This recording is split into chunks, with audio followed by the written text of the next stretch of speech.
Kong's activity. I give her a lot of credit by stand up. She spread the message at her high school. She tried very hard every day to do everything for Hong Kong. Meanwhile, she was born and raised here. Of course, she has the root in Hong Kong. Thank you, Joyce. Hi everybody, my name is Joyce. I wrote a little thing just about what's happened in the past month since the national security law was enacted and my feelings about it. So this past month, since the introduction of the national security law in Hong Kong, has been absolutely heartbreaking to watch from abroad. I watched so many unjust events unfold in front of me on a TV screen, and I cannot help but feel powerless against what the Chinese government was about to unleash in Hong Kong.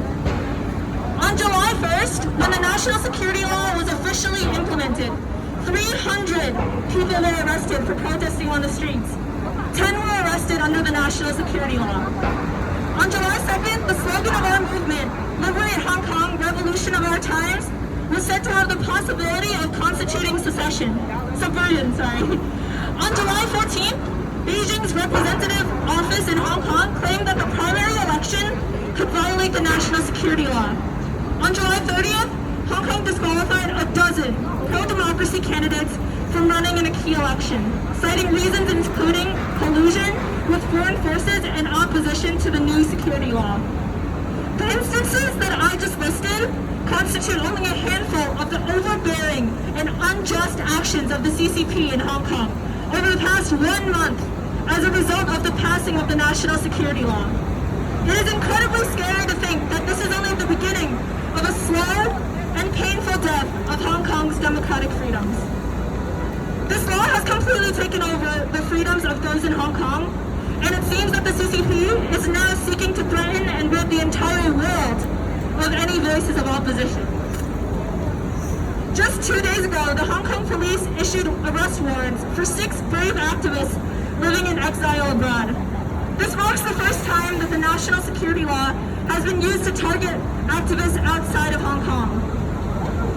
The reasoning behind the CCP seeking out these individuals is cited as incitement to secession and collusion with foreign forces. These arrest warrants effectively allow China jurisdiction beyond its own borders and will endanger the entire world in unimaginable ways. Samuel Chu, who is one of the activists who is being pursued, is an American citizen and has been for over 25 years.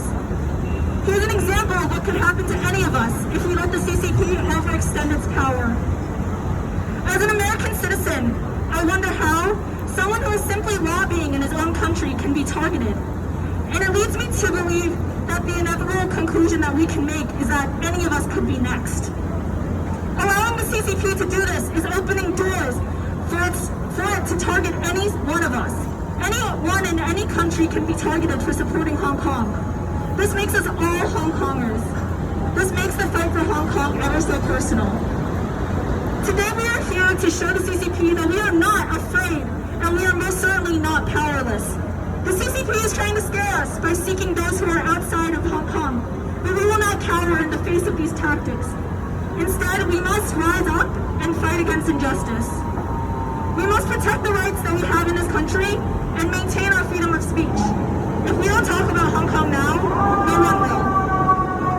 As a member of the younger generation, I know how important it is to take control of our future. I'm only 18 years old, and I want to be able to see a future for myself where I can protest and fight freely in my own country for something that I strongly believe in. As Martin Luther King Jr. once said, injustice anywhere is a threat to justice everywhere. As people of the world, we have a duty to fight against injustice and stand with Hong Kong. I believe that we owe it to the millions of people in Hong Kong who are fighting with their lives every single day to stand up against a tyrannical government and its intrusive national security law. The CCP absolutely does not and will not own this world, and we have the power to show them that. Thank you.